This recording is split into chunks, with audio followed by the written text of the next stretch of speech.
विराजित पुरखों को कोटि कोटि नमन। आज कानुवाड़े की धरती पर आपकी उपस्थिति से मुझे बहुत खुशी है और आगे मुझे बड़ी उम्मीद है कि समाज में बहुत अच्छा अंकुर फूटेगा और समाज एक नई दिशा ग्रहण करेगी। जब जब भी ये जाजम बिजती है साथियों, तब तक इस दुनिया के अंदर सारी व्यवस्थाएं बदल जाती है, राजनीतिक, सामाजिक और धार्मिक। आपको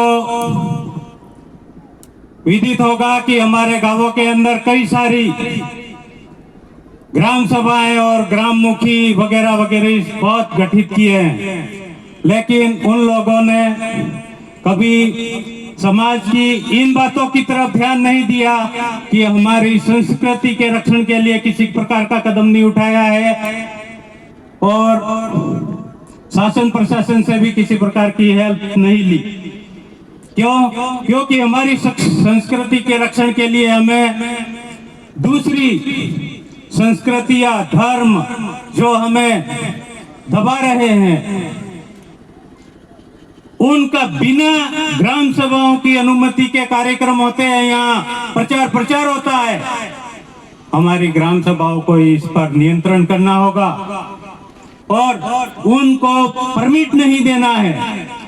जब तक कि आप परमिशन इस क्षेत्र में नहीं दोगे तब तक वहां कोई भी किसी भी धर्म संप्रदाय या संस्कृति का व्यक्ति इस प्रकार का कार्यक्रम नहीं करेगा। रह गई बात, हम किसी भी धर्म का कोई किसी प्रकार का विरोध नहीं कर रहे हैं। आज तक धरती पर किसी भी प्रकार का धार्मिक मामले को लेकर के धर्म के लिए कोई युद्ध नहीं हुआ है। युद्ध जितने भी हुए हैं आप एक लाइन में समझ लेना, जितने भी युद्ध हुए हैं केवल सत्ता के लिए युद्ध हुए हैं। कौन कहता है कि इस धरती पे किसी प्रकार का युद्ध हुआ है और धर्म के लिए हुआ है? रामायण कालीन वर्णन जो हुए हैं उसके अंदर जो युद्ध हुआ है वो भी सत्ता के लिए हुआ है। कैकेयी ने यानी कि अपने बेटे के लिए राज मांगा था, वो सारा षड्यंत्र वहीं से है, तो राज के लिए ये युद्ध हुआ राम और रावण वाला। इसके बाद आपका महाभारत कालीन युद्ध है, वो भी कौरवों और पांडवों की सत्ता के लिए युद्ध हुआ है। कहीं भी पाखंडवाद में नहीं पड़े, कहीं भी इस प्रकार के डेरे लगा करके वो लोग धंधा कर रहे हैं, उनसे बचे पाखंडवाद से। अगर आप इस समाज को निकाल लोगे तो ये समाज सबसे अग्रणी हो जाएगा। और हमारे बंदे दौड़ करके, और आज हमारे जो पर्चा वितरण किया था हमने, उसके 9वें आइटम पे मैं बात करना चाहूंगा। हमारे युवा साथियों के लिए मैं ये निवेदन करना चाहूंगा कि आप लोगों के पास आज जितना भी बल है उसका दुरुपयोग आप कर रहे हैं। हमारे इन पूर्वजों ने क्या झेला है ये आप लोग जानते हो। आप पढ़े लिखे हो, इतने युवा हो, आप लोगों के पास इतने संसाधन हैं और इन संसाधनों का आप दुरुपयोग कर रहे हैं। आप अतीत में झांकिए, इन पूर्वजों ने क्या झेला। 1874 से 78 तक का अकाल, भयंकर अकाल, इसके बाद सपड़ियों काल कहवाए ना, हाँ, उसको 1899 के अंदर जो भयंकर अकाल पड़ा था, जहां पशुओं और मनुष्यों की हड्डियां इकट्ठी हो गई थी। सामंतवादियों ने इन इंसानों को संभालने के लिए कुछ नहीं किया था और विशेषकर दक्षिणी राजस्थान बहुत प्रभावित हुआ था। ये वर्णन आप देख लेना। आप लोगों के पास साहित्य नहीं हो तो किसी लाइब्रेरी में भी ये साहित्य मिल जाएंगे, और नहीं तो गूगल करके देख लेना इस अपनी काल में क्या हुआ था। यह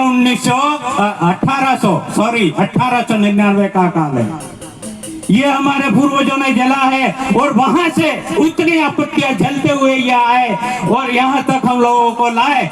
आप लोगों ने देखा होगा कि हमारे सीमित साधनों से, हमारी गोफन और केवल तीर कमान के बलबूते पे हम लोगों ने हल्दी घाटी का युद्ध जीता है।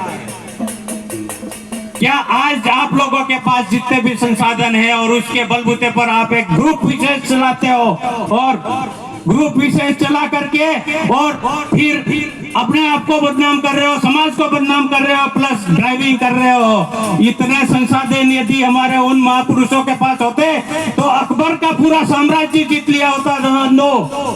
इसलिए अपने संसाधनों का दुरुपयोग नहीं करे। इसी के साथ मैं आप लोगों का बहुत बहुत धन्यवाद आभार व्यक्त करता हूँ। धन्यवाद मुखी साहब। इसी बीच हमारे बीच में माया जी कलासुआ और वीणा जी दायमा, आपका दोनों का